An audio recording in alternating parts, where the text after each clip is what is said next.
Okay, so on this problem, we have 4 terms. But first, the first step, though, on any problem, step number 1, is we ask if there's anything in common to all 4 terms. That's always our first step, because I know you might be remembering, well, 4 terms, we do 2 and 2. Yeah, eventually. You're right. That's how we're going to handle it eventually. But really, the first step on any factoring problem is to ask if there's something in common to all the terms, something that all the terms have. And yes, in this case, all these terms seem to be divisible by, is it 4? I think it's 4. You want to get the biggest number you can. So right away, I was thinking 2. But then I thought, you know what, actually 4. You want to get the greatest common factor, right? We call it the GCF, the greatest number, the biggest number that divides into them. And I was going to do 2, but then I realized I think they're all divisible even by 4. And then that'll leave 12, that'll leave 2, that'll leave 18, that'll leave 3.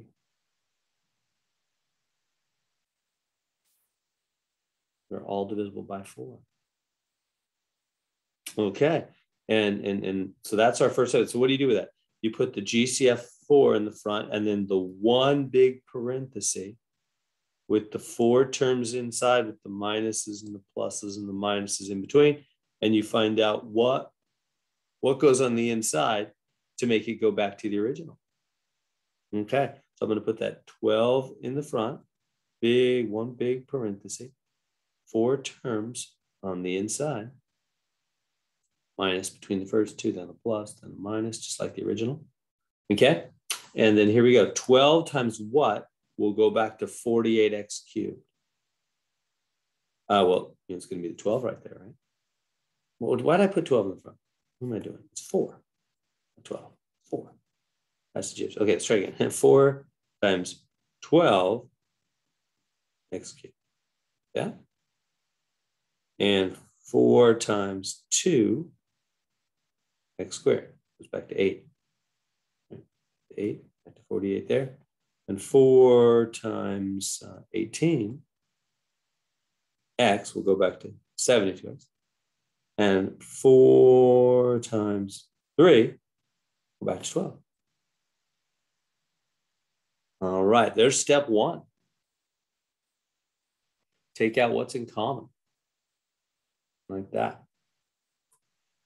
Okay, so now what? Now what are we going to do to finish up this problem? Now we have to do what we do for 4 terms. This is getting a little tricky. How do we handle 4 terms? Well, for 4 terms, remember, for the 4 terms. Well, yeah, let me say this for a second.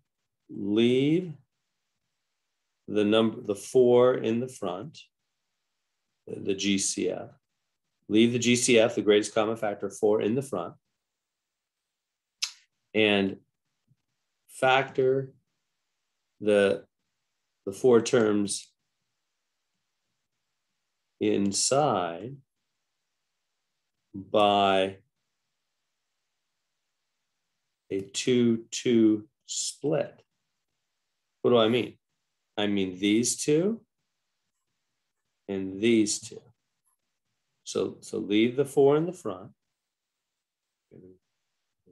Okay,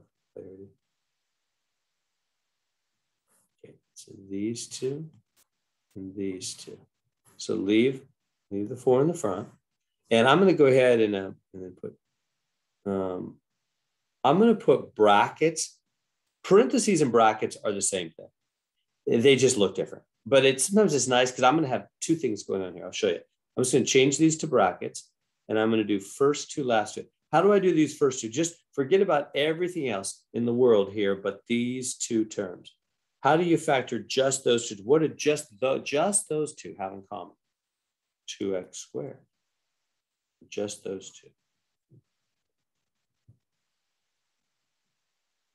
2. 2x squared for just assume a blank and a blank with a minus in between.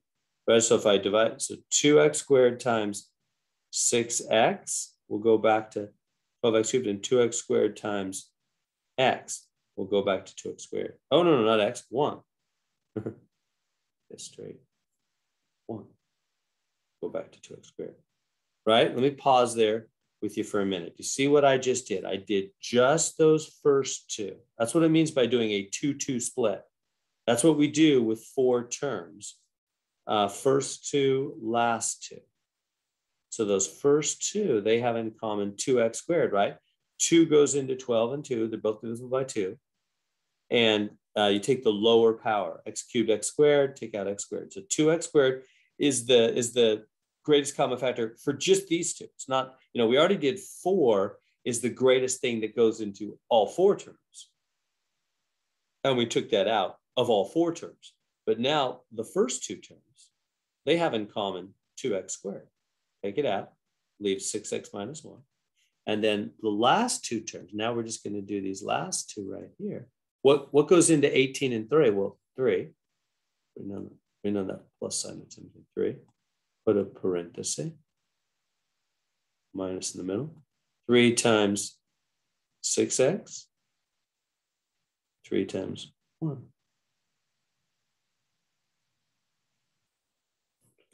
Right? Because 3 times 6 is 18x there, and 3 times 1 is 3. Now notice 6x minus 6x, 6x minus 1 and 6x minus 1, they match. They match. So we can go further. Let me show you how that happens. A lot of steps here.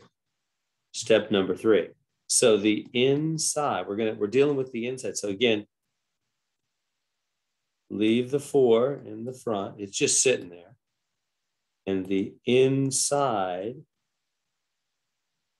well, I'll say finish the inside. How do we finish the inside? Well, when you have the inside, you have that 2x squared, 6x minus 1, plus 3, 6x minus 1. Notice these are the same thing, right?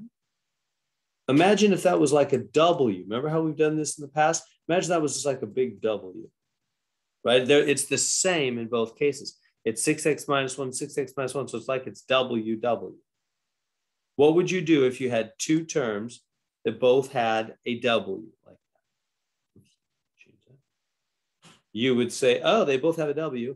I'm going to put the W in the front, put parentheses, put 2x squared plus 3, right? I would just take the W in common to the front, right? Because that W could go boom and go back. But instead of W in common, what is it they have in common? 6x minus 1. Right? Again, look at that 6x minus 1 like it's a big W. I know this step is confusing, but take a look. The 6x minus 1, treat it like one big chunk. I know people get confused. Well, Mr. Now it's 2 things. Well, yeah, it kind of is 2 things, but you can also think of it as one big chunk. You can think of it either way. So think of this as one big chunk. One big 6x minus 1 can go boom to the right of 2x squared, and boom, it'll be back here and back here, right? Whenever 2 terms have something in common, you can put that common piece in the front. And imagine boom, boom, it could go back, right? And so that's it. That's the inside. So let's go back to the problem. The 4 stays in the front. And now we have 6x minus 1 and 2x squared plus 3. Now you think, what happened to the brackets? You don't really need the brackets anymore. I mean, you can put them there. It doesn't matter. We're done at this point. And yeah, we're totally done. It's factored. It can't be factored anymore.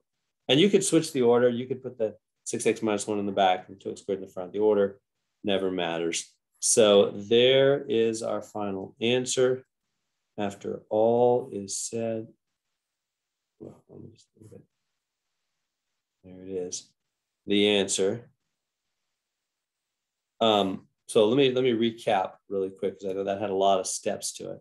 So on step number 1, the first step on every factoring problem is to take out what's in common to all 4 terms, to all the terms you have. So for all 4 terms, they're all divisible by 4.